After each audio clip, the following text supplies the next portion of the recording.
नमस्कार दोस्तों, स्वागत करता हूं आप सभी मित्रों का एक बार फिर से हमारे इस YouTube चैनल पे। दोस्तों, भगवान श्री कृष्ण ने द्वापर युग में ही कलयुग का वर्णन कर दिया था कि कलयुग में लोगों का जीवन कैसा होगा।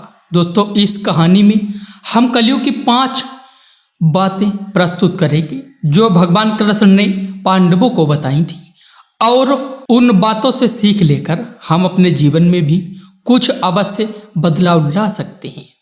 तो दोस्तों, आइए जानते हैं उस कथा के बारे में। मित्रों, जुए में छल से सब कुछ हारने के बाद जब पांडव वन में जा रहे थे, तभी सहदेव ने भगवान श्री कृष्ण से पूछा कि हमने तो ऐसा कोई बड़ा पाप नहीं किया, फिर भी हमें इतना बड़ा दंड क्यों?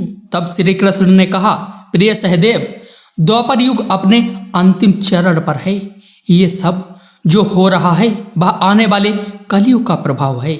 इस पर युधिष्ठिर ने आश्चर्य से भगवान श्री कृष्ण से पूछा कि हे वासुदेव, कलयुग तो अभी आया भी नहीं है और उसका इतना भयंकर परिणाम क्यों? जब कलयुग आरंभ हो जाएगा तो क्या होगा? भगवान श्री कृष्ण ने कहा, आप सभी भाई वन में जाइए और वहां जो कुछ भी दिखे आकर मुझे विस्तार से बताना होगा।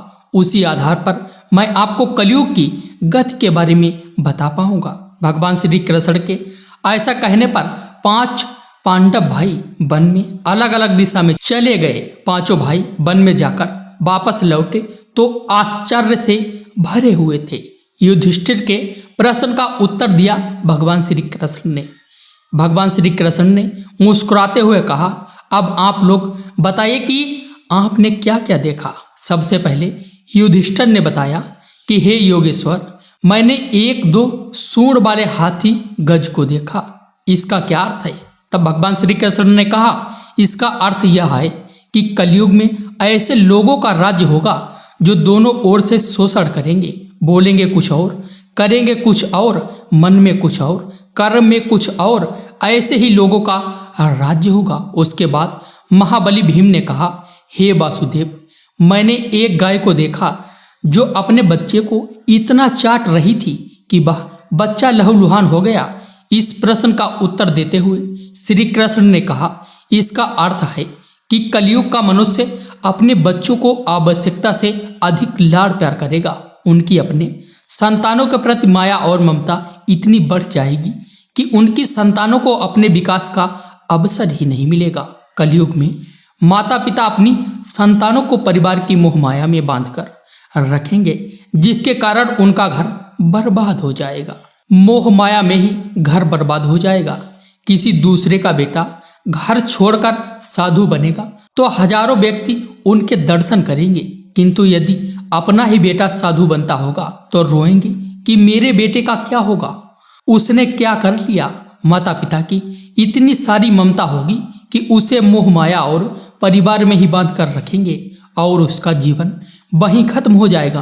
अंत में बेचारा अनाथ होकर मर जाएगा।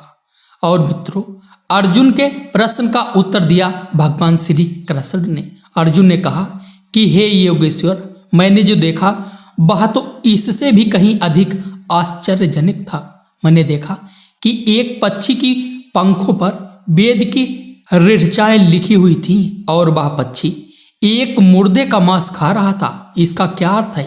इस पर भगवान श्री कृष्ण ने मुस्कुराते हुए कहा कि कलयुग में ऐसे लोग होंगे जो बड़े ज्ञानी और ध्यानी कहलाएंगे। वे ज्ञान की चर्चा तो करेंगे, लेकिन उनके आचरण राक्षसी होंगे। बड़े पंडित एवं विद्वान कहलाएंगे, किंतु वे यही देखते रहेंगे कि कौन सा मनुष्य मर जाए और हमारे नाम संपत्ति कर जाए। चाहे कितने भी बड़े लोग होंगे, किंतु उनकी दृष्टि दूसरे के धन और पद के ऊपर, मांस के ऊपर ही रहेगी। सत्य पुरुष तो बहुत कम दिखेगी। मित्रों, नकुल के प्रश्न का उत्तर दिया भगवान श्री कृष्ण ने। नकुल ने कहा, भैया, मैंने देखा कि एक बहुत बड़ी चट्टान पर्वत से गिरी।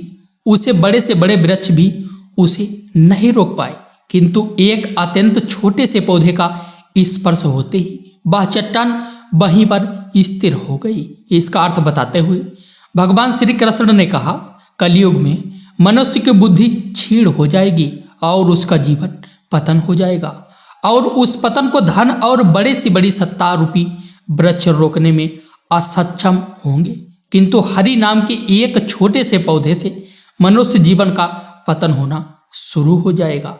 अंततः कलयुग में हरि नाम ही मोक्ष और मुक्ति का एकमात्र मार्ग होगा।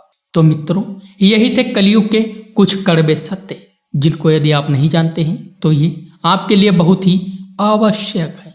तो मित्रों, हमारा आज का ज्ञानवर्धक और नॉलेजेबल वीडियोस बस यहीं तक था। तो चलिए दोस्तों, मैं मिलता हूं आपसे किसी ऐसे ज्ञानवर्धक और नॉलेजेबल वीडियोस के साथ। तब तक के लिए जय हिंद, जय भारत।